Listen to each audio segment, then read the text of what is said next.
कृष्णाय वासुदेवाय हरये परमात्मने प्रणतक्लेशनाशाय गोविन्दाय नमो नमः।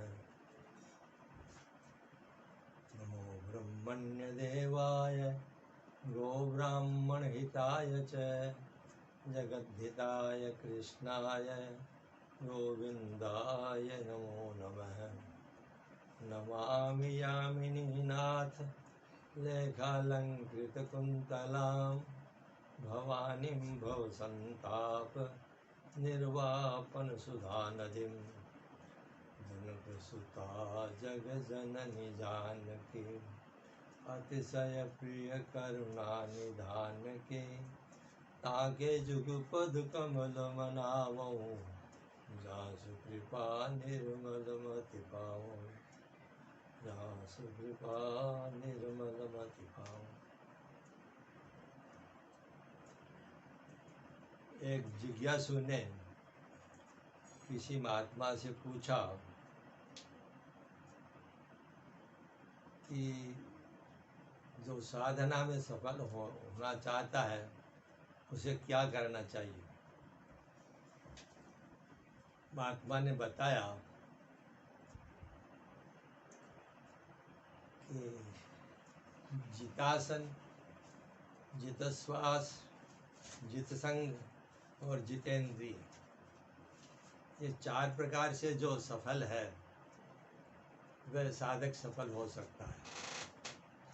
जितासन का अर्थ है जो आसन पर काफ़ी देर तक बैठने में सफल हो सके, आसन में सफल है। महात्माओं का कहना है कि जो कम से कम 3 घंटे लगातार बैठ सके बिना तल सुमल सुखिए एक ही रूप में बैठ सके तो उसको कह सकते हैं कि वो आसन में सफल है।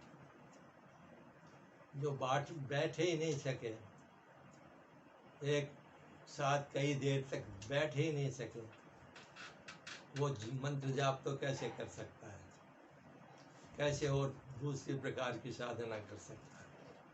इसलिए पहला गुण बताया जितासन, आसन में सुखपूर्वक आसन, सुखासन कहा गया, आसन कहा गया है, उसमें जो जीत जाए, जीत ले।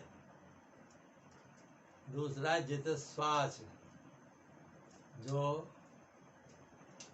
प्राणायाम में सफल हो, श्वास जीत लेने में सफल हो, काफी देर तक प्राणायाम कर सके। प्राणायाम करने वाला साधक अपना मन एक तरफ लगा सकता है, इसलिए बताया जित श्वास। जो अपना मन एक साथ नहीं लगा सकता वो साधना क्या करेगा। तीसरा गुण बताया जित संग, जो एक किसी का भी साथ छोड़ सके, साथ बैठने के जिसके यह नहीं हो कि मैं उसके साथ रहूं तो ही मैं कुछ कर सकूंगा। जित संग का मतलब निर्लिप्त रहे, न कर्म भी लिप्यते नरई, जो मनुष्य कर्म में लिप्त नहीं हो, जिसको फलाशक्ति नहीं होगी, फल में जिसका मन नहीं लगा होगा, वो जित संग हो सकेगा। वो किसी का भी साथ छोड़कर एक साथ बैठ सकता है, एकांत में बैठ सकता है, एकांत स्थल पर बैठ सकता है, और जिस स्थान पर बैठना चाहे उस स्थान पर बैठ सकता है।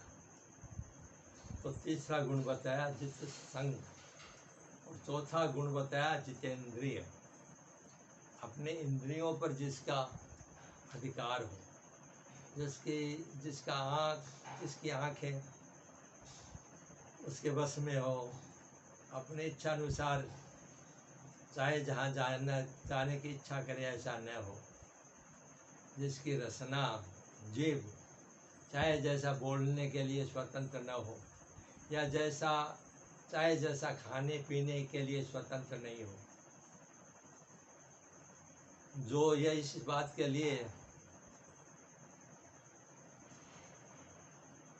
दुखी नहीं हो कि मुझे अच्छा गाना नहीं सुनने पा रहा है, अच्छा गाना नहीं सुन पा रहा हूँ, माने जो अच्छा बुरा जो भी वो सुनना चाहिए वो सुन सके, वह